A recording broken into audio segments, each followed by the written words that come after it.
Muka bumi ini Allah ciptakan sia-sia, ya. Allah ciptakan sia-sia dan Anda mengira Anda tidak akan kembali kepada Allah Subhanahu wa taala. Apakah Anda mengira Anda tidak akan kembali kepada Allah Subhanahu wa taala? Ini perkiraan orang-orang yang lalai kepada Allah Subhanahu wa taala. Yang lalai kepada Allah Subhanahu wa taala. Kita pasti akan kembali kepada Allah Subhanahu wa taala. Ya. Ini peringatan, afahasibtum annama khalaqnakum abatha wa annakum ilaina la turja'un. Ya, peringatan bagi kita sebagaimana dalam surat Al-Mu'minun ayat 115 ini. Ya. Artinya Allah ciptakan kita enggak sia-sia. Allah ciptakan kita ya untuk ibadah. Wa ma khalaqtul jinna wal insa illa liya'budun. Beribadah, maksudnya Imam Ahmad di sini ditafsirkan ay yuwahidun. Beribadah artinya apa? Bertauhid. Karena ibadah tanpa tauhid seperti sholat tanpa wudhu. Disinilah pentingnya Anda belajar ilmu tauhid. Kalau Anda punya ilmu tauhid, Anda jadikan semuanya ikhlas karena Allah. Ibadah karena Allah. Biasanya kalau orang ikhlas, fitnahannya banyak. Anda sudah infak sedekah, tambah difitnah. Anda menolong saudara Anda, tambah difitnah. Orang tauhidnya kuat, gak akan goyang. Bahkan disebutkan Ibnu Qayyim rahimahullah ta'ala, ya, disebutkan oleh beliau dalam kitabnya Al-Bada'i, kalau Anda mendapati orang yang hasad kepada Anda, iri kepada Anda, ada terapi hasad. Ada 10 terapi hasad. Nanti kita jelaskan insyaallah di kajian khusus. Mengobati penyakit iri dan mengatasi orang yang iri kepada kita. Di sini ada orang yang hasad, termasuk terapi hasad, yaitu apa? Terapi hasad yang paling kuat dari 10 terapi itu, dari awal sampai akhir, terapi yang paling kuat adalah terapi yang paling terakhir, yaitu terapi apa? Tauhid. Ketika Anda dihasati manusia, Anda gak pedulikan mereka. Anda yakin Allah yang akan menolong Anda. Terapi yang terakhir yang 10 ini yang paling penting. Tauhid. Kuatkan tauhid Anda. Anda ibadah dengan tauhid. Ketika Anda dapat fitnah, tauhid. Ketika dapat cobaan, tauhid. Ketika dapat musibah, tauhid. Ya, saat itu ketika Anda dapat musibah, Anda cukup mengatakan inna lillah wa inna ilaihi raji'un. Ini juga tauhid. Kita ini milik Allah. Dan hanya kepada Allah lah kita akan kembali. Ya. Ya Allah, berikan pahala kepadaku dan gantilah yang lebih baik. Ini yakin. Yakin kepada Allah Subhanahu wa taala. Kalau mengucapkan ini ragu-ragu hanya di ujung lisan, gak akan dibalas oleh Allah Subhanahu wa taala. Tapi kalau dalam hati betul-betul kita ini milik Allah, kembali kepada Allah. Harta kita milik Allah. Suami Anda milik Allah. Putra-putri Anda milik Allah. Orang tua Anda milik Allah. Ada saatnya Allah mengambil haknya. Anda jangan larang. Anda cukup katakan innalillah. Kita ini milik Allah. Wa inna ilaihi raji'un. Kita bukan milik manusia, milik Allah Subhanahu wa taala. Akan dibalas oleh Allah Subhanahu wa taala dan Allah akan ganti lebih baik. Yakin. Dan ini teruji pada Ummu Salamah, Ummahatul Mukminin. Ummu Salamah ketika ditinggal suaminya, dan waktu itu suaminya sebelum meninggal sempat menyampaikan hadis yang diajarkan Nabi, kalau dapat musibah baca doa ini. Istirja, innalillahi wa inna ilaihi raji'un. Kemudian baca doa, Allahumma ajirni fi musibati wa akhluf li khairan minha. Ya Allah, kami ini milik Allah, milik Engkau ya Allah. Kepada Engkau kami akan kembali. Ya. Dan balaslah musibah ini ya Allah. Tentunya dengan ikhlas dan sabar. Allah nggak akan mungkin membalas orang kena musibah tapi marah. Wa akhluf li khairan minha. Gantilah dengan yang lebih baik. Subhanallah, setelah diajarkan oleh suaminya, gak lama kemudian Abu Salamah wafat dan langsung istrinya ini membaca doa ini. Dalam hatinya, dikeluarin lewat lidahnya, lisannya. Betul-betul mantap. Tapi kalau ujung lidah, termasuk zikirnya orang yang ghaflah, orang lalai. Anda istighfar ujung lidah, percuma. Anda zikir pakai betang hanya ujung lidah, keluarin. Anda yakin ini mengucapkan ini, apa yang Anda baca. Bismillahilladzi la yadurru ma'a ismihi syai' fil ardi wala fis sama' wa huwa samiul alim. Semuanya isinya tauhid.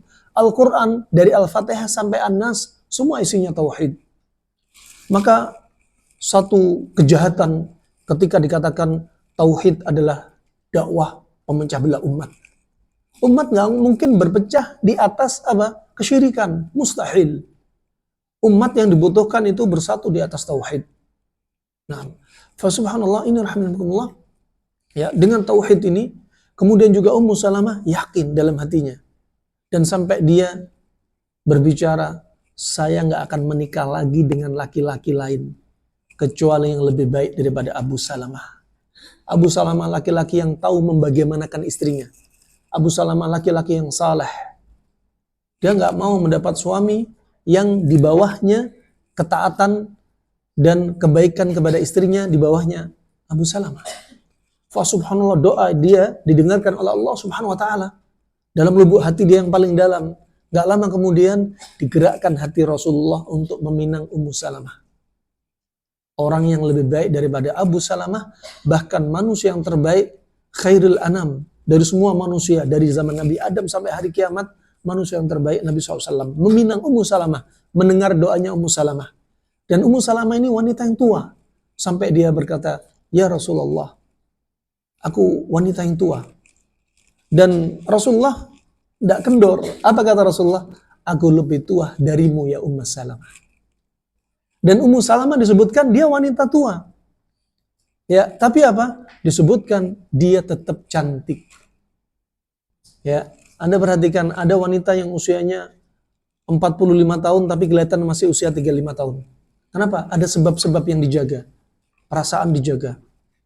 Jangan sampai jadi manusia yang stres. Ditinggal suami stres. Akhirnya kena kencing manis, kena katarak diabetik. Ya, kemudian tremor, telinganya berdenging, matanya kabur, badannya kurus. Ya, nggak move on. Ingat, sedih itu wajar. Anda sedih itu jadi obat. Obatnya apa? Biar Anda nggak sombong. Biar Anda nggak lalai dari ketaatan Allah Subhanahu wa taala, nggak lupa dengan Allah. Kadang kalau orang gembira terus, euforia, lisannya gampang nyakitin saudaranya. Dia nggak tahu kalau itu zalim. Ketika euforia, seneng terus, sholatnya asal-asalan. Ketika dia seneng terus, dia lupa ya dengan Allah Subhanahu wa taala. Makanya diingetin, ada saatnya Anda senang dikasih sedih. Sedih sebagai apa? Obat, bukan sebagai penyakit. Kalau sedih sebagai obat, Anda bakal introspeksi terus. Ingat terus. Rasulullah juga sedih. Bahkan kesedihan, stresor yang dialami Rasulullah, ya, dari sekian banyak stresornya, hijrah dari Makkah ke Madinah, musuhnya adalah pamannya, pembesar Quraisy, Khadijah wafat, juga Hamzah wafat, juga Abu Thalib wafat, 3 putra tersayangnya wafat, para sahabat yang disayanginya wafat, ya, musuhnya kaum jin dan manusia semuka bumi. Stresor yang menyerang Rasulullah kalau ditimpakan kepada Anda, bulu rambut Anda dari kepala sampai kaki yang jumlahnya 5 juta bakal nggak tersisa warna hitam, bakal putih semua. Kenapa? Karena stresor. Tapi Nabi SAW ketika wafat usianya 63 tahun, ubannya hanya 20, dalam riwayat 17 atau 18. Kenapa? Tauhid yang menguatkan dia. Kita bicara tauhid. Dan tauhid ini termasuk amalan qalbiyah, amalan hati kita. Sekarang Anda lihat burung elang. Burung elang ini termasuk yang tegar. Dia umurnya bisa 70 tahun. Apa yang menguatkan dia? Ketegaran dia. Manusia bukan burung elang. Manusia makhluk Allah yang diciptakan sempurna, yang diperintah ibadah. Hati yang kuat, tauhid semakin kuat, yang akan menyebabkan dia selamat. Ya, dari apa? Dunia dan akhirat. Nah, ingat, kalau sedih Anda jadi penyakit, ketahuilah, sedih Anda bukan terpuji. Bisa jadi sedih Anda tidak menggugurkan dosa. Nah, Allah berfirman, innaman najwa minasyaitani liyahzuna alladhina amanu wa laysa bidharihim syai'an illa biidznillah. Ya, disebutkan liyahzuna alladhina amanu. Disinilah setan yang akan menyebabkan Anda sedih, diserang dengan kesedihan. Ya, sampai kami dapati ada orang sedih saking habis tenaganya setelah dikecewakan suaminya. Sedihnya dia sampai kalau ngomong seperti orang gagap. Kenapa? Tenaga di ginjalnya habis. Kalau jalan seperti orang stroke. Diajak ngobrol sering nggak nyambung, otaknya sudah dingin. Tangannya gemetaran terus. Bibirnya nggak bisa bicara, bahkan nggak bisa baca Al-Quran dengan nyaman. Selalu berat dan patah-patah. Kenapa? Sedih dia jadi penyakit. Makanya Anda sedih, cepat move on. Sedih itu wajar. Rasulullah ditinggal wafat 3 putra tersayangnya, sedih. Rasulullah menangis, wajar. Tapi nggak terus-menerus. Nah, ada manajemen mengatasi konflik. Di antaranya tauhid. Anda lihat, doa orang yang sedih rata-rata ada isinya kandungan tauhid. Contoh, Nabi Yunus alaihissalam ketika masuk dalam perutnya ikan paus, ditelan ikan paus. Gimana nggak sedih? Nggak ada jendela, nggak ada pintu, nggak ada udara, nggak ada cahaya. Ya, nggak ada harapan kecuali hanya kepada Allah Subhanahu Wa Taala. Dan beliau mengakui kesalahan-kesalahan beliau. Kemudian beliau baca doa, La ilaha illa ant. Tauhid. Subhanaka inni kuntu minadh dhalimin. Maha suci engkau, sesungguhnya aku termasuk orang yang zalim. Anda lihat, orang-orang ketika sedih, diajarkan doa oleh Nabi SAW apa? Rata-rata isinya tauhid. Allahumma rahmataka arju, wa la takilni ila nafsi tarfata ainin, wa aslih li sya'ni kulla la ilaha illa ant. Ya Allah, rahmatmu aku harapkan. Tidak sembahan yang berhak disembah kecuali engkau, ya Allah. Jangan biarkan diriku sekejap mata pun, ya Allah. Ya, gak ada sembahan yang berhak kecuali engkau. Ya Allah, rahmatmu aku harapkan. Jangan biarkan diriku sekejap mata pun, ya Allah. Yaitu untuk tidak dipantau oleh Allah Subhanahu Wa Taala. Untuk sendiri tanpa Allah Subhanahu Wa Taala. Perbaiki semua urusanku, ya Allah. Gak ada sembahan yang berhak disembah kecuali engkau, ya Allah. Coba. Anda sedih, urusan rumah tangga, urusan ekonomi, urusan anak, nih doa. Intinya tauhid. Orang yang lemah tauhidnya bakal jadi korban. Lihat di musim pandemi, siapa yang jadi korban? Orang yang sedih berlebihan. Orang ketakutan berlebihan. Ya, semua ada sebab. Sebab fisik, psikis perlu diambil. Olahraga, pola tidur, pola makan perlu diambil di musim pandemi. Ambil sebab. Allah ciptakan tubuh kita ini ya sempurna. Laqad khalaqnal insana fi ahsani taqwim. Sunallahu alladzi atqana kulla syai'. Ya. Fa subhanallah, Anda perhatikan virus Covid, dinamakan Covid karena corona. Corona itu seperti apa? Seperti mahkota. Bulat seperti mahkota. Tapi dia nggak punya mata, nggak punya tangan, nggak punya telinga, nggak punya usus, nggak punya sistem kekebalan tubuh.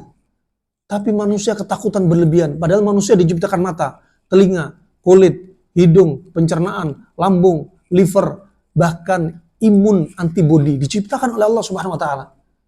Allah ciptakan ketika virus bakteri mau menyerang manusia diciptakan 3 benteng. Benteng pertama imun, antibodi dia. Kalau ini yang pertama lemah, bakal diserang MHC protein kelas 1. Yang mana protein pada tubuh kita ini bakal menjadikan racun bagi sel dinding virus. Biar mati. Kalau 2 benteng ini lemah, akan melawan benteng ketiga pada tubuh kita. Disebutkan ahlinya, yaitu interferon. Yang fungsinya interferon adalah menghentikan proses tumbuh kembang virus atau bakteri. Kapan 3 benteng lemah? Ketika tauhid kita lemah. Ketika kita takut, panik, cemas, ya, dendam, amarah, lemah semua. Nah, makanya tauhid, Allah menciptakan tubuh kita. Dengan tauhid terbangunlah tubuh kita. Makanya ini penting, pelajaran penting, apalagi di zaman sekarang, zaman fitnah. Banyak orang pansos. Sekarang banyak orang pengen ujub sum'ah. Ya, banyak orang yang nggak tahu antara syirik dan tauhid. Banyak orang yang ibadah lemah karena tauhidnya lemah. Banyak orang berbuat maksiat karena nggak punya tauhid dan seterusnya. Ini masih muqaddimah. Kita lanjutkan pertemuan kedua. Ya, dari pembahasan yaitu kitab Al-Qawaidul Arba', Syarah Al-Qawaidul Arba' oleh Syekh Shalih bin Fauzan bin Abdullah Al-Fauzan dari karangan Al-Imam Muhammad bin Abdul Wahhab An-Najdi At-Tamimi yang meninggal pada 1206 Hijriah. Kita lanjutkan dari pertemuan sebelumnya sudah kita bahas tentang muqaddimah di halaman pertama, ya, dan disebutkan Syekh Shalih Al Fauzan bahwasanya kitab inilah yang akan dan dalam penulis juga disebutkan kitab inilah yang akan melindungi kita dunia dan akhirat dan akan menjadikan keberkahan dimanapun Anda berada. Ya, keberkahan dimanapun Anda berada. Dan dialah yang akan menjadikan Anda selalu sabar dalam cobaan. Dan yang menyebabkan kita yang berbuat dosa ingat dan akhirnya selalu minta ampun kepada Allah Subhanahu wa taala. Dan kebahagiaan hamba melalui apa? Melalui tauhid. Melalui tauhid. Fahadhil qawaidu, lihat halaman pertama, hadhil qawaidu al-arba'u allati allafaha Syekhul Islam Muhammad bin Abdul Wahhab rahimahullahu taala wa hiya risalatun mustaqillatun walakinnaha tutba'u ma'a thalathati al-usuli min ajli al-hajah ilaiha litakuna fi mutanawali aidi talabatil ilm. Bahwasanya qawaidul arba, al-qawaid ya jamak dari al-qaidah yaitu kaidah. Arba yaitu 4, yaitu ada 4 landasan. Sudah kita bahas sebelumnya 6 landasan utama. Harusnya kita mulainya dari apa? 3 landasan utama, 4 landasan utama, 6 landasan utama. Tapi kita mulai 6 landasan utama sebelumnya. Kemudian kita bahas al-qawaidul arba, yang 4 landasan ini. Dan ini adalah risalah yang tersendiri, akan tetapi diterbitkan bersama kitab Thalathatul Usul, kitab 3 landasan utama. Karena apa? Karena kebutuhan untuk bisa disampaikan bagi para penuntut ilmu. Kita semua penuntut ilmu. Kita menuntut ilmu sampai kapan? Sampai akhir hayat kita. Till the end kita menuntut ilmu. Gak ada ceritanya kita menuntut ilmu sampai kita menikah, sampai punya anak, sampai umurnya 40, gak ada. Sepanjang hidup kita isinya menuntut ilmu. Nah, dan orang yang menuntut ilmu ya zakatnya didakwahkan, diamalkan. Amalkan ilmu yang Anda dapat. Dakwahkan ilmu yang Anda dapat. Ya, disitulah Anda akan merasakan keberkahan. Orang kalau beramal dengan ilmu, maka dia bakal mantap dengan amalannya. Beda dengan orang yang beramal tapi nggak tahu dalilnya. Nggak punya ilmu. Dia beramal disertai keraguan. Beramal disertai keraguan. Ketahuilah pula, tauhid inilah yang menyebabkan Anda tidak sedih berlarut, tidak gampang dendam. Yang menyebabkan diri Anda dijauhkan dari gangguan setan. Yang dijauhkan dari Anda dari masalah-masalah penyakit medis atau non-medis. Fisik ataupun psikis. Ini penting, karena hati itu penting.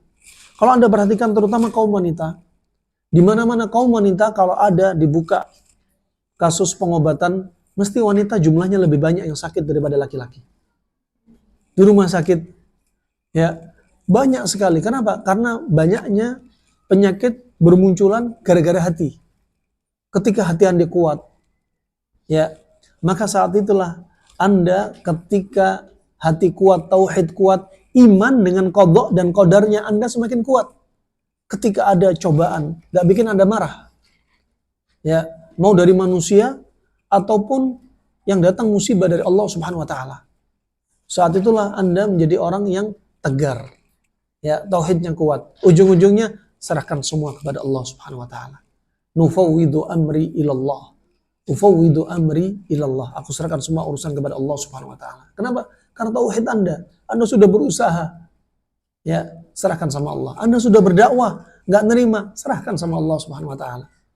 Demikian Nabi mengajarkan dan diajari oleh Allah Subhanahu wa taala. Ketika Nabi mendakwahi pamannya, mendakwahkan Islam ini kepada pamannya Abu Thalib, dan kemudian diingatkan oleh Allah Subhanahu wa taala, innaka la tahdi man ahbab walakinnallaha yahdi man yasha. Wahai Nabi Muhammad, engkau tidak bisa memberikan hidayah kepada orang yang engkau cintai. Tapi Allah lah yang memberikan hidayah. Manusia hanya memberikan hidayah berupa apa? Penjelasan, bayan. Tapi hidayah ilham, taufik dari Allah Subhanahu wa taala. Ada anak-anak, Anda Masya Allah, Anda termasuk wanita yang berhijab, Anda termasuk wanita yang sudah hijrah dari maksiat, dari kejahilan, kebodohan. Tapi mungkin Anda mendapati putri Anda tidak mau menerima dakwah yang Anda sampaikan, ilmu yang Anda sampaikan. Nah, kalau keluar mbok ya pakai kaos kaki, jilbabnya jangan nyekek-nyekek, jangan pakai jilbab gaul. Ya, kalau pakai baju, ya jangan rapet-rapet. Kadang sudah capek nasihat. Ya, sampai apa? Kadang kalau dinasihatin mukanya sudah abu sangkom toriro, mukanya sudah kecut, masam. Mungkin Anda dapati anak seperti ini sudah. Ya, tawakal Allah, ingetin terus. Ya, serahkan semua pada Allah Subhanahu wa taala. Zaman sekarang anak-anak, mungkin Anda dapati anak-anak Anda, putra-putri Anda ikut ngaji, mondok tapi merasa dipaksa orang tua. Beda kalau Anda ngaji memang karena Allah Subhanahu wa taala, sudah atas kesadaran kita ini butuh. Tapi mereka nggak merasa butuh, mereka merasa diperintah. Ya, makanya doakan mereka terus dan serahkan sisanya ya al-baqi 'ala Allah. Nah, serahkan sisanya kepada Allah Subhanahu wa taala. Lihat halaman 2, wal qawaidu jam'u qaidatin. Al qawaid jamaknya qaidah. Kalau bahasa Indonesianya kaidah. Ya, wal qaidatu hiya al aslul ladzi yatafarra'u anhu masailu katsirah au furu'un katsirah. Ya, masailu katsiratun au furu'un katsiratun. Al qawaid adalah bentuk jamak dari kaidah. Ya. Makanya ada ahli kamus yang menerjemah bahasa Arab ke Indonesia. Beliau menyebutkan 80% bahasa Indonesia diserap dari bahasa Arab. 80% bahasa Indonesia diserap dari bahasa Arab. Seperti contohnya yang kita bahas, kaidah. Orang Indonesia sering kaidahnya seperti ini. Diambil dari bahasa Arab, kaidah. Ya. Contoh Anda bilang sate kambing. Syah itu kambing. Jadi kalau Anda bilang sate kambing, artinya kambing-kambing. Kalau Anda bilang sate ayam, ya kambing ayam. Kalau sate padang, ya kambing padang. Nah, syah itu sudah kambing. Ya, bilangnya sate kambing. Ya. Kemudian disebutkan oleh beliau, wa madmunu hadhihi wal qawaid tadi kaidah, artinya kaidah apa? Yaitu pondasi yang bercabang darinya banyak permasalahan atau cabang-cabang. Katakan dia seperti asas di bawah pondasi. Kemudian bakal dicabang di atasnya, ada dibangun di atas pondasi, dinding ya, dibangun dinding sana, dinding sana. Nah, dia asas, maka dari situlah bakal muncul cabang-cabang. Bahkan muncul cabang-cabang. 4 di sini cuma sedikit 4. Tapi dari 4 ini bakal muncul banyak cabang. Nah, wa madmunu hadhil qawaidi al-arba'i allati dzakaraha asy-syaikh rahimahullahu taala ma'rifatu tauhid wa ma'rifatu asyirki. Ya, bahwasanya yang terkandung dalam kaidah, 4 kaidah landasan utama ini yang disebutkan kaidah-kaidah ini oleh Syekh penulis ya, Syekh Muhammad bin Abdul Wahhab An-Najdi At-Tamimi ya rahimahullahu taala, tentang apa? Tentang ma'rifatut tauhid. Pengenalan kita kepada tauhid. Pengenalan kita kepada tauhid. Wa ma'rifatus syirik. Dan pengenalan kita kepada syirik. Biar tahu. Karena kalau kita nggak tahu, kita bisa terjatuh padanya. Kita nggak kenal syirik, ya akhirnya kita terjatuh pada syirik. Ya, kita terjatuh pada syirik. Contoh, kadang kita perlu belajar aliran-aliran sesat dalam Islam. Perlu. Bukan berarti, oh jangan bicara aliran. Nanti kalau bicara aliran, nanti kita pecah belah. Kita bicara aliran biar kita nggak terjatuh padanya. Dan biar bisa mengingatkan manusia, awas, ini bahaya. Ya, coba bayangkan ada aliran-aliran yang menghalalkan darah Anda. Anda perlu tahu nggak? Harus tahu. Menghalalkan darah kaum muslimin. Nah, kalau nggak tahu, imma kita jadi korban, imma ada orang di sekitar kita masuk pada aliran tersebut.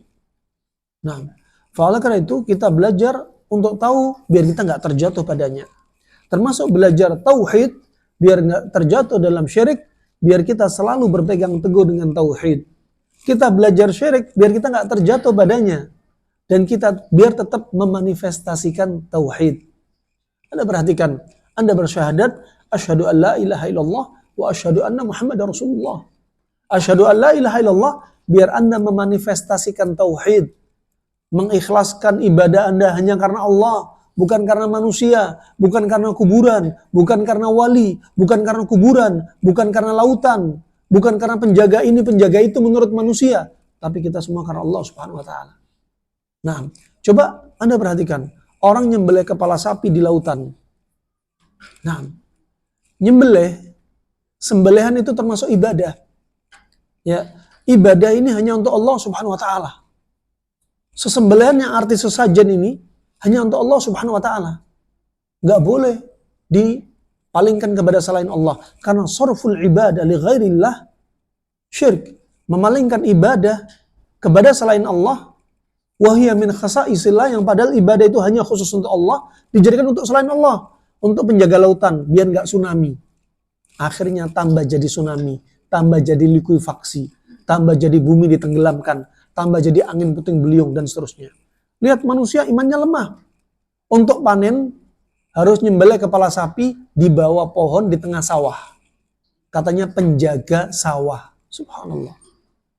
Nah, di mana mereka lemah tauhidnya, di situ setan semakin menyerang. Wa may ya'shu an dzikri rahmani nuqayyid lahu syaitanan fa huwa lahu qarin. Bahkan barang siapa berpaling dari Al-Qur'an, maka kami akan jadikan setan menyerang dia dan setan bakal jadi teman dia. Dia berpaling dari Al-Qur'an dan isinya Al-Qur'an tauhid. Allah berfirman dalam surat Al-Ankabut ayat 41, "Matsalul ladzina ittakhadhu min dunillahi awliya kamatsalil ankabuti ittakhadhat baita wa inna awhanal buyuti la baitul ankabuti law kanu ya'lamun." Orang yang mengambil selain Allah sebagai wali, maka dia seperti menjadikan rumah laba-laba sebagai tempat berlindung. Padahal rumah laba-laba sama sekali nggak melindungi penghuninya. Kalau kita menjadikan selain Allah sebagai pelindung, sebagai wali, hakikatnya sama sekali nggak melindungi. Bahkan setan bakal menyerang dia, melemahkan dia. Timbul penyakit gara-gara syirik. Timbul musibah bencana gara-gara syirik. Coba. Suami istri nikah pakai cincin, ada namanya. Si istri ada nama suami, suami ada nama istri. Pergi ke orang pintar, dirajah. Katanya biar jadi keluarga sakinah mawaddah warahmah, biar nggak pernah tengkar. Justru setelah kejadian itu tengkar terus dan nggak punya anak. Setan bakal menyerang. Setan jadi teman mereka. Dan mereka ternyata mandul gara-gara perbuatan kesyirikan. Setelah dilepas cincinnya, ruqyah mandiri, taubat kepada Allah, bisa hamil. Lari kemana? Orang bilangnya ini antara percaya nggak percaya. Nah, kesyirikan menimbulkan malapetaka. Baik pribadi ataupun massa. Ya, rame misalkan kena gempa bumi, likuifaksi. Nah, fa ini rahmini rahmakumullah jami'an. Fa namanya tauhid diambil dari kata wahada yuwahidu, tauhidan. Wahada yuwahidu tauhidan, yaitu pengesaan kepada Allah Subhanahu wa taala. Mengesahkan Allah dari sisi apa? Min khasaisih. Dari kekhususan Allah, mengesahkan Allah dari kekhususan Allah. Kekhususan Allah apa? Rububiyatih, uluhiyatih, asma wa sifatih. Asma wa sifatih. Rububiyahnya Allah harus diesakan. Allah yang mencipta. Allah yang menjaga kita. Allah yang memberi rizki kita. Kalau kita tahu Allah yang mencipta kita, jangan punya keyakinan yang menjaga kutub utara Syekh Badawi. Gak boleh. Dan ini ada keyakinan seperti ini. Gak boleh. Yang menjaga semua ini Allah Subhanahu wa ta'ala. Allah yang mencipta. Allah yang mencipta. Gak ada ceritanya makhluk ini yang mencipta. Ya, seperti dakwahan Namrud ya kepada Nabi Ibrahim, saya bisa mencipta dan saya bisa mematikan. Coba tunjukkan, panggil satu orang dibunuh, saya bisa mematikan dia. Coba hidupkan dia nggak bisa menghidupkan. Nah, dan Allah yang memberi rizki.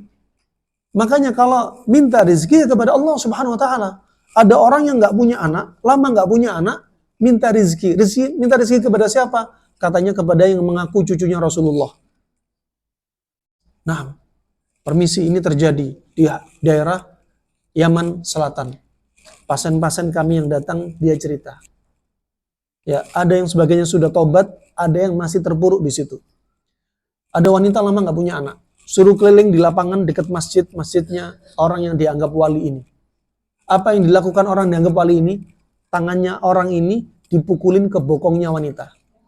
Ijlib laha aulad, ijlib laha aulad, datangkan anak kepadanya. Ini masih mending. Sudah syirik, tapi mending. Masa ada lebih parah lagi. Sudah syirik, ditambahi kenikmatan bagi walinya. Suaminya memasarkan istrinya tidur sama wali. Biar hamil dan berkah anaknya. Karena turunan cucu Rasulullah katanya. Ini betul pembodohan. Anda kalau nggak punya tauhid, ya bakal jadi korban-korban seperti ini. Bakal jadi korban seperti ini. Kau juga kami dapati sekitar dari ma'had kami, tempat kami belajar, tempat kami sholat di masjid, sekitar 150 meter, ada satu kuburan. Ada satu kuburan. Kuburan ini kalau sudah awal Muharram, seperti datang satu Muharram barusan, 1447 ini, datang manusia dari segala penjuru dunia, termasuk dari negeri kita Indonesia datang. Antri ribuan orang. Dan di sini kuburannya ada kubah. Masuk orang satu-satu ngalap berkah. Antri berhari-hari.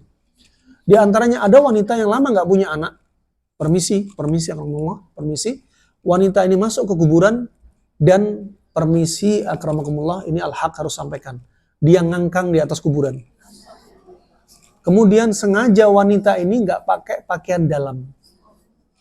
Diangkat roknya, tanahnya disiram ke kemaluannya. Ijlib li al-aulad. Coba bayangkan. Gimana Allah nggak murka?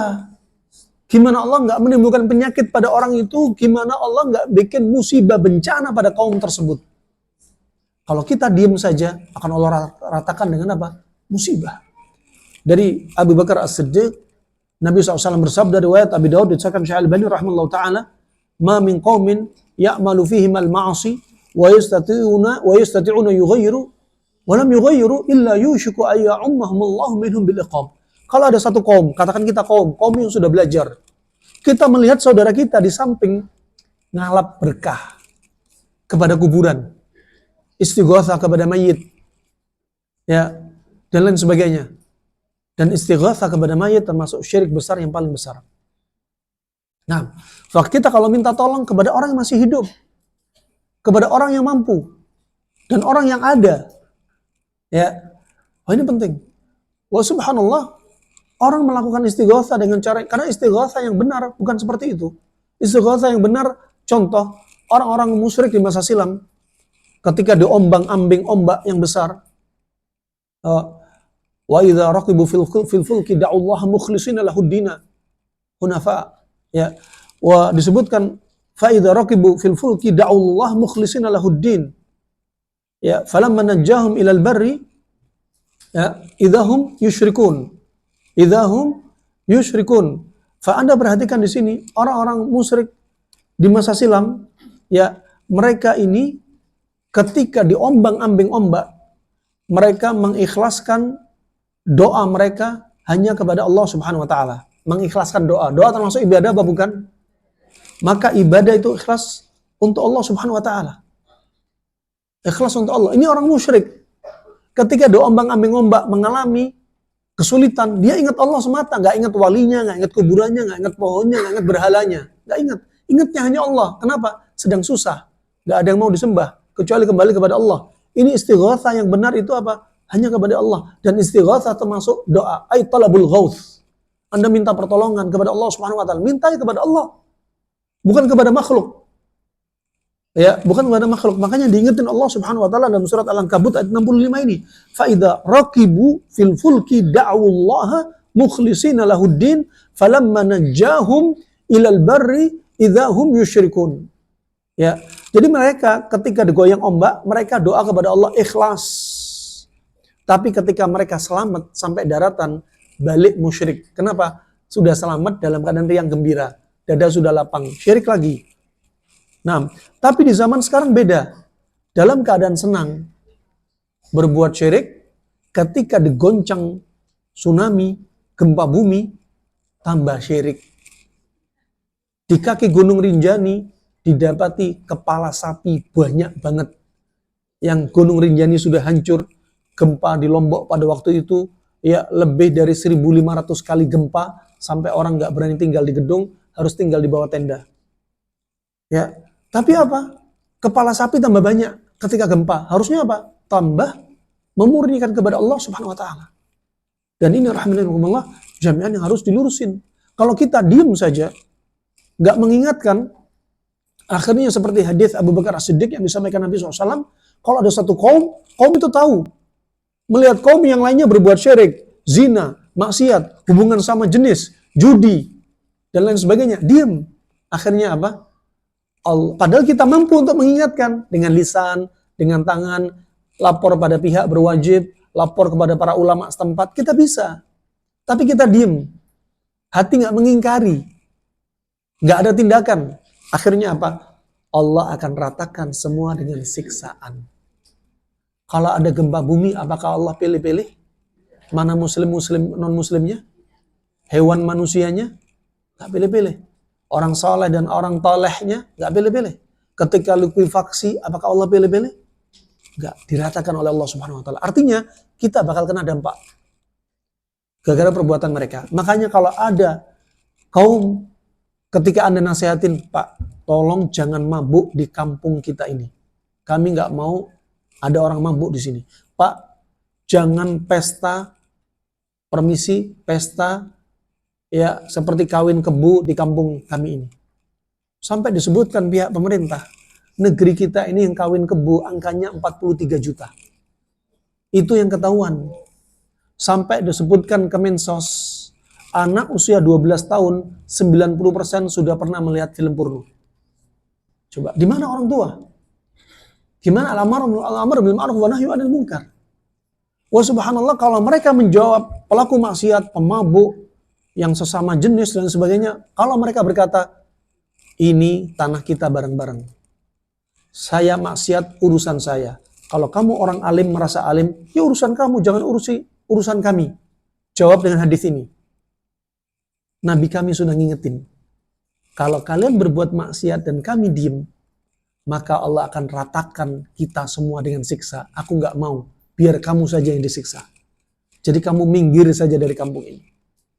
Ada waktu itu sekitar tahun 300-an Hijriah disebutkan dalam kitab yaitu Al-Mudhish. Mudhish diambil dari kata seperti apa? Dahsyat. Disebutkan musibah-musibah dahsyat di situ. Di antaranya sekitar tahun 300-an Hijriah, sekitar 14 desa ditenggelamkan oleh Allah Subhanahu wa taala. Karena mereka berbuat maksiat. Ini di negeri Arab. Ya, sekitar 13 atau 14 desa ditenggelamin. Khasaf. Ya, ditenggelamin oleh Allah Subhanahu wa taala. Dan kemudian keluar dari yang ditenggelamkan itu, dari semua orang yang meninggal, 44 orang selamat. Mau mampir ke kampung tetangga yang gak dikasih musibah tenggelamnya bumi. Kemudian rakyat di kampung sebelah berbicara, berwasiat, minggir kamu, enyahkan dirimu dari kampung kami. Kampung kami gak pingin seperti terjadi di kampung kamu. Antum maskhutun, kalian termasuk orang yang dimurkai oleh Allah Subhanahu wa taala. Alaikum. Sampai disebutkan dalam buku tersebut, 44 orang ini wajahnya jadi hitam karena disiksa dan diadab oleh Allah Subhanahu wa taala. Subhanallah, dan mereka nggak mau. Dan ini harusnya. Coba di sini ada khasaf. Disebutkan Nabi SAW dalam hadis yang sahih. Nabi SAW bersabda, hadis sahih.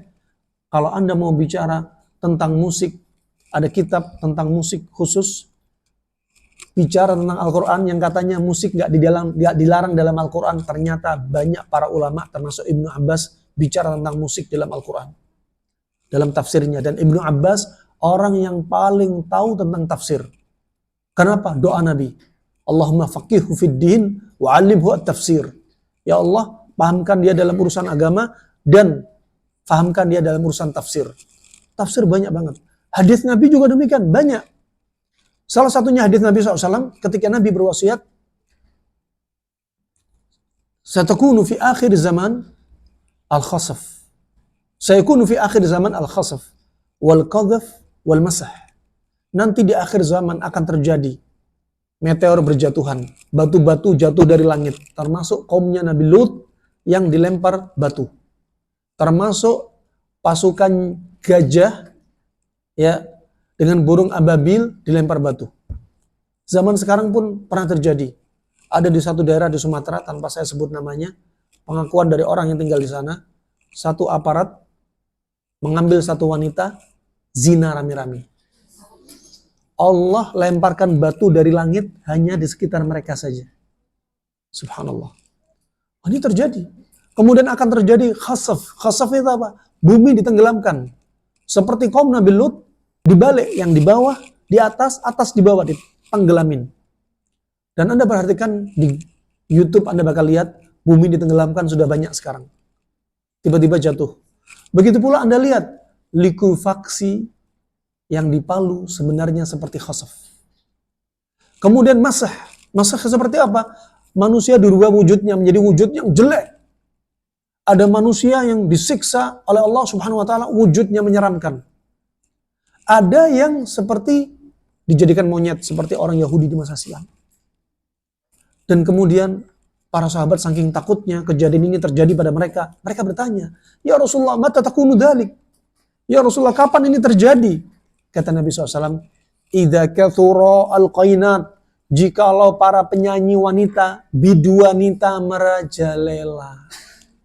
Sekarang bukan hanya penyanyi, laki-laki jadi penyanyi. Sudah merajalela. Anda jangan heran kalau timbul musibah seperti ini. Kenapa? Sudah disebutin Nabi.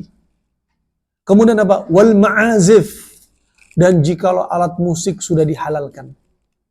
Coba, selama ini masih ada suara musik di rumah kita. Ima alat musik ada, ima TV acaranya musik. Dan manusia menolak. Oh enggak, ini enggak ada. Musik itu kan ibadah. Kenapa ibadah? Bikin manusia senang. Enggak tambah senang, tambah sedih. Kenapa? Ternyata di situ ya lantunan musik. Contoh ya seruling disebutkan apa? Contohnya alat-alat musik disebutkan apa? Sebagai mazamiri syaitan. Sebagaimana serulingnya setan. Makanya berapa banyak setan ikut joget ketika dengar musik. Ya, bayangin yang terakhir apa? Wa idza syuribatil khumur. Kalau minuman, makanan yang memabukkan sudah banyak dikonsumsi. Sudah banyak nggak zaman kita? Sudah banyak. Bakal bermunculan.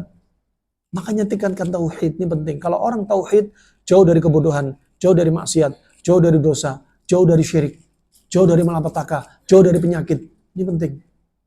Jauh dari kesedihan, jauh dari dendam, jauh dari iri, jauh dari hasad, dengki, dan seterusnya.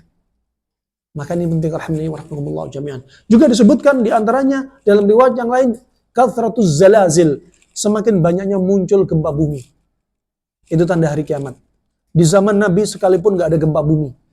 Zamannya khilafah Abu Bakar As-Siddiq gak ada gempa bumi sekalipun. Di zamannya Umar bin Khattab disebutkan, Ibnu Jauzi dalam kitabnya Al-Mudhish, terjadi gempa bumi pada tahun 20 Hijriah. Pada zaman khilafah Umar bin Khattab. Itu pun hanya sekali. Setelah itu gempa bumi terus. Sampai detik ini, di Cianjur kemarin, berapa ratus kali gempa bumi. Di Lombok, 1.500 kali gempa bumi. Itu sekali.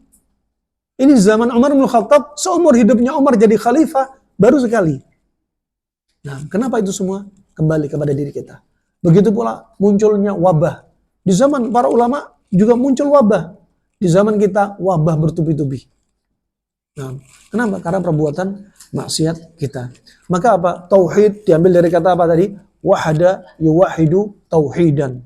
Yaitu mengesahkan Allah. Dalam urusan apa? Min khasaisillah, kekhususan Allah. Mengesahkan Allah dalam kekhususannya. Kekhususan Allah apa? Tadi pertama apa? Rububiyah. Jangan sampai terjadi syirik rububiyah. Tadi, seperti wanita ingin punya anak datang ke kuburan. Yang kita sebutkan ceritanya tadi. Itu termasuk syirik rububiyah sekaligus uluhiyah.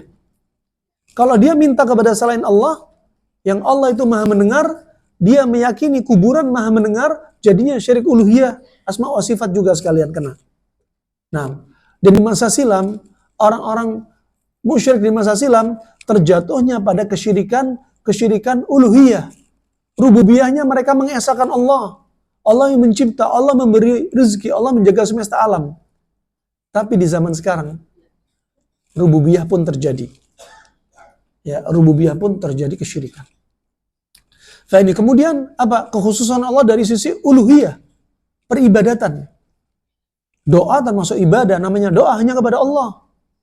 Ya, hanya kepada Allah, nggak boleh pakai berhala, perantara pohon, perantara kuburan, perantara patung, perantara penjaga sungai, penjaga laut, nggak perlu. Ya, ini kesyirikan ini gambarannya sama dengan kesyirikan di zaman Nabi dan sebelum Nabi, bahkan lebih parah di zaman sekarang. Ya, orang-orang di masa silam mengatakan apa ketika nyembah berhala? Kata mereka apa? Mana buduhum illa liyuqarribuna ilallahi zulfa. Kami ini nggak nyembah berhala. Kami cuma jadikan berhala sebagai perantara biar cepat doa kami dikabulkan oleh Allah. Coba. Harusnya doa itu khusus untuk siapa? Tapi pakai perantara. Berarti sudah memalingkan kepada selain Allah. Sudah dipalingkan. Berarti kalau sudah gini, dia bakal meyakini Allah nggak maha mendengar lagi. Satu. Kedua, mereka sudah menganggap Allah seperti makhluk. Jadi untuk doa harus pakai perantara. Kata mereka apa? Untuk ketemu sama raja, untuk ketemu sama presiden, biar cepat, gak lewati proses antri, itu harus pakai ajudan. Kalau kita lewat ajudan, langsung kita dipertemukan. Kalau kita doa sama Allah, kepada Allah langsung, lama. Banyak antri di muka bumi, doanya dari jin manusia, yang mereka berdoa kepada Allah Subhanahu Wa Taala, antrinya panjang, jadi harus pakai wali. Coba disamakan. Dimisalkan juga, untuk ngirim surat, zaman dahulu harus pakai perangko. Kalau nggak pakai perangko, nggak sampai. Zaman sekarang nggak butuh perangko, cukup alamat. Kalau nggak ada alamatnya, nggak sampai. Nah, juga demikian, kalau kita doa, melalui apa? Melalui wali atau perantara tadi, seperti perangko, biar cepat sampai. Ini berarti apa? Menyamakan Allah dengan makhluk. Ini juga kesyirikan. Terkait penyamaan, ya, tasbih, ada yang menyamakan Allah dengan makhluk, ada yang makhluk dengan Allah. Ya, contoh, kalau menyamakan Allah dengan makhluk, seperti apa? Tindakan Yahudi. Bahkan derajatnya Allah diturunkan. Apa kata mereka? Yadullahi maghlulah. Disebutkan Allah fakir. Allah fakir coba. Sama demikian. Kenapa? Karena hasadnya mereka. Harusnya wahyu diturunkan kepada orang Yahudi, penutup para nabinya orang Yahudi, ternyata ya diturunkan kepada Nabi Muhammad, orang Quraisy, dan makanya musuh besar mereka adalah malaikat Jibril, dianggap khianat dari risalah ini. Coba. Adapun yang sebaliknya, derajatnya makhluk dinaikkan kepada derajatnya Allah. Siapa berarti? Nasrani. Kebalikannya Yahudi. Coba. Dan ini semua termasuk kesyirikan. Ya, termasuk kesyirikan. Makanya Nabi SAW 5 hari sebelum wafatnya, Nabi berpesan kepada umatnya, para sahabatnya juga. Ya, dan Nabi berdoa 5 hari sebelum wafat. Allahumma la taj'al qabri wathanan yu'bad. Ya Allah, jangan jadikan kuburanku seperti berhala yang disembah. Sebagaimana orang Yahudi Nasrani dulu melakukan kepada nabi-nabi mereka. Ya, 3 hari sebelum wafatnya Nabi berwasiat kepada para sahabatnya, la yamutanna ahadukum illa wa huwa yuhsinu dzan bi rabbih. Janganlah salah seorang dari Anda wafat kecuali selalu berbaik sangka kepada Rabbnya. Ini wasiat-wasiat indah sebelum wafatnya sallallahu alaihi wasallam. Kemudian wa ma'rifatus syirik. Ya, ma'rifatus syirik. Dan apa? Harus kita tahu syirik. Syirik ya lawannya tauhid. Kalau tadi mengesahkan Allah, berarti syirik apa? Jadinya menyekutukan. Menyekutukan. Ya, menyekutukan kepada apa? Apa yang khususnya untuk Allah dipalingkan kepada selain Allah Subhanahu wa taala. Wa ma hiya al-qa'idatu fi tauhid wa ma hiya al-qa'idatu fi syirk li'anna katsiran minan nas yatakhabbatuna fi hadaini al-amrayni yatakhabbatuna fi ma'na at-tauhid ma hu wa yatakhabbatuna fi ma'na asy-syirki kullun yufassiruhuma ala hasabi hawahu. Dan apa kaidah ini tentang tauhid? Apa kaidah ini tentang syirik? Karena kebanyakan manusia mereka apa? Serampangan, yatakhabbut, mereka ngawur, mereka mencampur apa? Dua perkara ini antara tauhid dan syirik. Ini seperti sesuatu yang berbeda, nggak bisa dikumpulkan. Makanya Allah berfirman dalam surat Yasin ayat 36. Subhanalladzi khalaqal azwaja kullaha mimma tumbitul ard wa min anfusihim wa mimma la ya'lamun. Maha suci Allah Subhanahu wa taala yang menjadikan segala sesuatu berpasang-pasangan. Ya, dari tumbuh-tumbuhan, dari diri Anda sendiri dan segala sesuatu yang Anda nggak ketahui. Jadi apa? Disebutkan secara mutlak makhluk Allah itu berpasang-pasangan. Kalau ada yang tanya, tunjukkan bakteri, virus itu juga berpasang-pasangan. Mana buktinya? Buktinya ayat yang terakhir tadi dari surat Yasin ayat 36. Wa mimma la ya'lamun, dan apa yang kalian nggak ketahui. Artinya Allah juga ciptakan berpasang-pasangan. Hanya satu saja nggak berpasangan, yaitu Allah Subhanahu wa taala. Makanya Allah berfirman di awal ayat, Subhanalladzi, maha suci Allah, yang artinya apa? Tanzih min kulli naqais, min kulli naqsin wa aibin. Yaitu apa? Allah ingin membersihkan dirinya dari segala kekurangan, aib. Dan termasuk berpasang-pasangan itu aib. Allah sendirian, Allah sempurna. Allah ciptakan berpasangan, ada laki, ada wanita. Ya, ada siang, ada malam. Ada gelap, ada terang, ada matahari, ada bulan, ada langit, ada bumi, ada surga, ada neraka, ada syirik, ada tauhid. Jadi nggak bisa bercampur, harus dipisah. Ya, ada sedih, ada suka. Ya, ada benci, ada suka.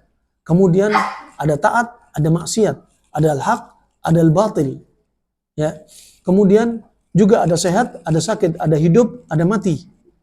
Ya, tubuh kita pun berpasang-pasangan. Jantung kita ada namanya pompa natrium kalium. Kalau natrium tinggi, kalium turun. Makanya harus seimbang. Nah, juga demikian. Kalau Anda sedang sedih, sedang marah, sedang dendam, ya adrenalin naik, kortisol naik, insulin turun. Berpasangan, hormon berpasangan, organnya berpasangan, makhluk Allah semua berpasangan. Termasuk ada syirik, ada tauhid. Ada sunnah, ada lawan dari sunnah. Dan jangan dicampurkan. Ya, makanya dakwah sunnah itu penting disampaikan. Untuk apa? Menetralisir dakwah-dakwah yang menyimpang dari apa yang Nabi ajarkan. Ya, dan dakwah itu harus dengan lembut, nggak boleh serampangan, nggak boleh gampang menyesatkan saudaranya, pelan, lembut, dan itu dakwahnya Nabi SAW. Nah, dan dakwah Nabi dengan memerintah Mu'adz bin Jabal ke Yaman tanpa peperangan. Dan Islam juga masuk ke negeri kita tanpa peperangan. Kenapa? Lembutnya penduduk dari Yaman dan lembutnya penduduk dari negeri kita. Makanya dakwah di negeri kita jangan kasar-kasar. Kalau orang sudah hatinya lembut, ya, dan mereka gampang sensi kalau dikasarin, ya harus dakwanya pelan-pelan. Nah, termasuk kepada teman-teman yang sudah hijrah, ya, jangan sampai dakwahnya melepaskan rahmah kepada orang yang belum hijrah. Termasuk pada maksiat. Karena kebanyakan manusia yatakhabbatun, mereka mencampur ya dakwah ini. Yatakhabbatuna fi makna tauhid, mereka mencampur antara makna tauhid kecampur sama syirik. Sampai sebagian kami dapati orang di sana yang terjatuh pada kesyirikan, mereka mengatakan syirik itu hanya menjadikan Allah dan ada Allah yang lain. Jadi kalau nyembah berhala itu bukan syirik. Ya, ngalap berkah kepada pohon itu bukan syirik. Nah, jadi syirik itu hanya dibatasi apa? Ada Allah yang lain. Sudah itu aja. Ini termasuk apa? Pengkebiran definisi makna tauhid. Padahal lebih luas daripada itu. Lebih luas daripada itu. Ya, syirik besar, syirik kecil dia nggak tahu. Syirik kecil apa saja dia nggak tahu. Kapan jadi syirik besar dia nggak tahu. Sehingga apa? Yatakhabbatun. Kenapa yatakhabbatun? Nyampur ilmunya karena dia nggak menuntut ilmu dengan benar. Ya, wa yatakhabbatuna fi ma'na syirik. Kullun yufassiruhuma ala hasabi hawa. Semua masing-masing orang menafsirkan makna tauhid dan syirik sesuai dengan hawa nafsu menurut dia. Nah, ini yang bisa kami sampaikan pada kesempatan kali ini. Mungkin ada sisa pertanyaan, dipersilahkan. Berikutnya kita masuk halaman ketiga. Halaman ketiga, dan judulnya kita buat judul insyaallah kembalilah kepada Alkitab dan As-Sunnah. Ya, judul pertemuan berikutnya insyaallah kembalilah kepada Alkitab dan Sunnah dari buku Qawaidul Arba, dari kitab Qawaidul Arba. Halaman ketiga. Gak ada pertanyaan, cukup? Nah, karena sudah jam 10 ya. Cukup. Ya, sekali lagi Ibu-ibu, sebelum saya tutup endingnya, kuatkan tauhid Anda. Kemarin kami menangani kasus orang yang sakit sekitar 50 orang. Dan dari 50 orang tersebut, banyak yang diganggu jin nasab, sihir, juga muncul penyakit gara-gara dendam dan sedih. Ingat, kalau sudah tauhid lemah, hati lemah. Kalau hati lemah, sumber penyakit. Karena organ inti dalam Islam, kata Suyuti, kata Muqayyim, adalah hati atau jantung kita. Hati atau jantung kita. Jantung kita, kata Ibnu Jauzi, ya, seperti istana. Penghuni jantung kita seperti akal.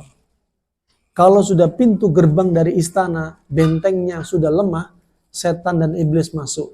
Saat itu bakal bermunculan imam penyakit hati, imam penyakit fisik. Ya, peran dari syaitan. Dan jangan pernah tinggalkan Al-Quran. Ya, setiap hari harus ada Al-Quran yang Anda baca dengan artinya, itu penting. Kalau kita meninggalkan Al-Quran, wa may ya'shu an dzikrir rahmani nuqayyid lahu syaitanan fahuwa lahu qarin. Imma dia berpaling dari Al-Quran, gak beriman kepada Al-Quran, atau ada menafsirkan Al-Quran jarang dibaca. Sebagaimana Nabi pernah mengeluh kepada Allah, wa qala rasulu ya rabbi inna qaumi ittakhadhu hadzal qur'ana mahjura. Al-Quran menjadi sesuatu yang ditinggalkan. Ya, itu di zaman Nabi berkesah kepada Allah Subhanahu wa taala. Al-Quran kalau ditinggalkan, kalau kita berpaling dari Al-Quran, apa yang terjadi? Setan, Allah akan jadikan setan menyerang diri Anda. Di antaranya, rumah tangga sering tengkar. Anak, bapak, tidak akur. Ya. Setan menyerang diri Anda.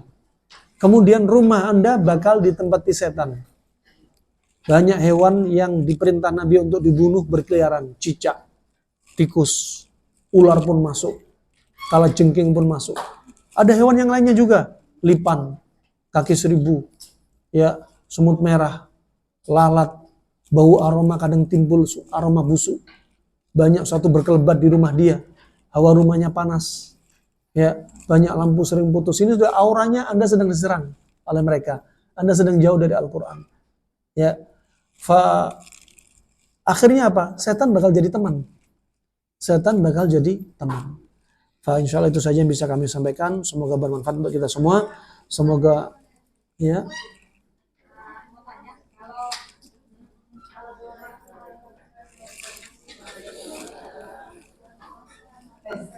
Assalamualaikum warahmatullahi wabarakatuh. Ustaz, kalau di rumah kita sudah banyak sakit Ustaz.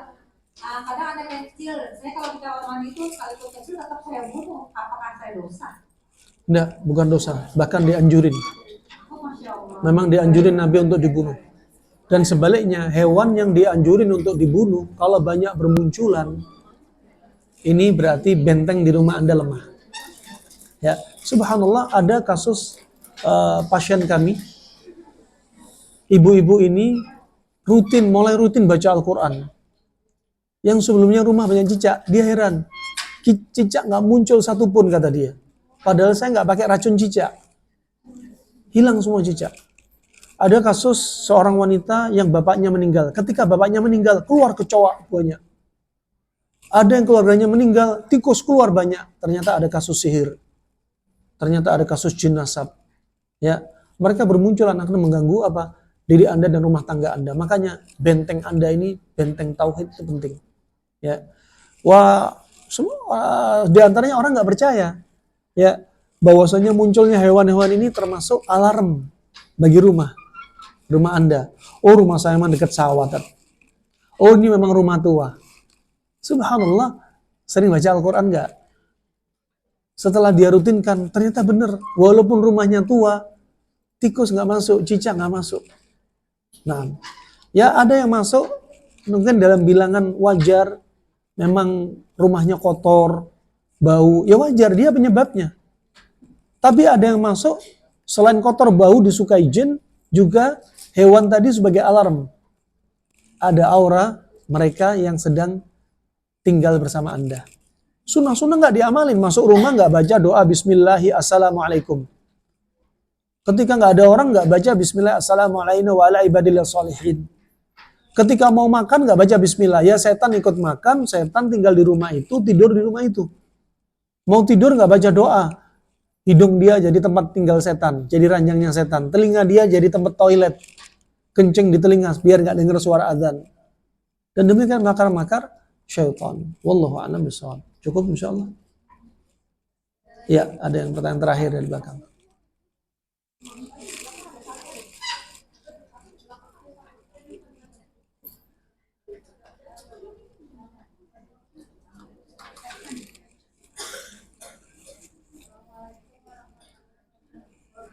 Waalaikumsalam.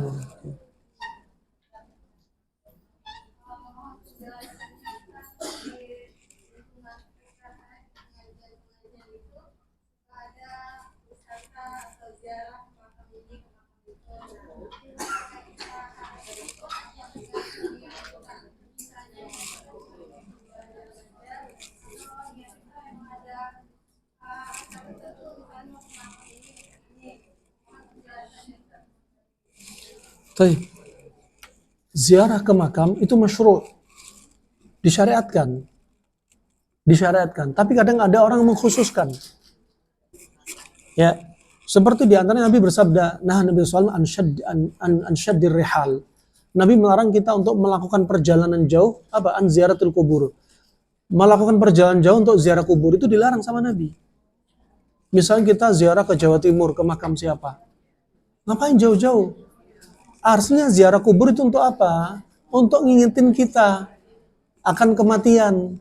Walaupun kuburan bapak kita, ibu kita, saudara kita, kaum muslimin, untuk ngingetin kita.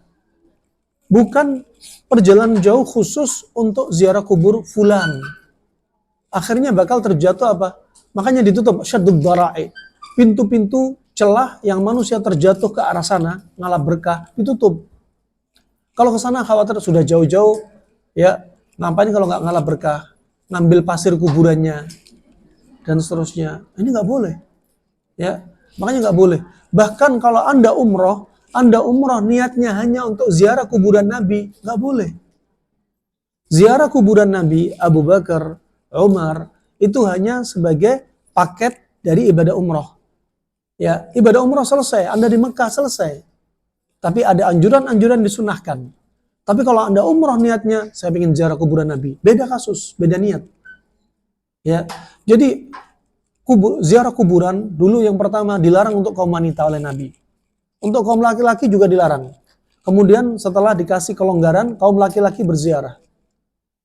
Setelah Islam dakwanya semakin kuat, baru perempuan juga boleh. Fazuruha, silahkan ziarahi. Kenapa? Karena di awal-awal Islam dilarang oleh Nabi karena umat Islam belum tahu tauhid dengan benar. Khawatir kalau ziarah kuburan nanti nangis di kuburan, ngalap berkah, kemudian sholat di kuburan, baca Al-Quran di kuburan dan seterusnya. Ya, makanya intinya dari ziarah kubur hanya untuk mengingat mati. Doakan penghuni kubur. Anda doakan kepada Allah, bukan minta doa kepada penghuni kubur. Nah, itu yang perlu diluruskan. Wallahu a'lam bishawab. Insyaallah itu saja. Semoga Allah jaga kita dari segala wujud kesyirikan, segala wujud dosa, kemaksiatan, dan semoga Allah istiqomahkan kita di atas al-haq dan Allah wafatkan kita dalam keadaan husnul khatimah. Amin ya rabbal alamin. Wabillahi taufiq wal hidayah. Subhanakallahumma bihamdik asyhadu an la ilaha illa anta astaghfiruka wa atubu ilaik. Wassalamualaikum warahmatullahi wabarakatuh.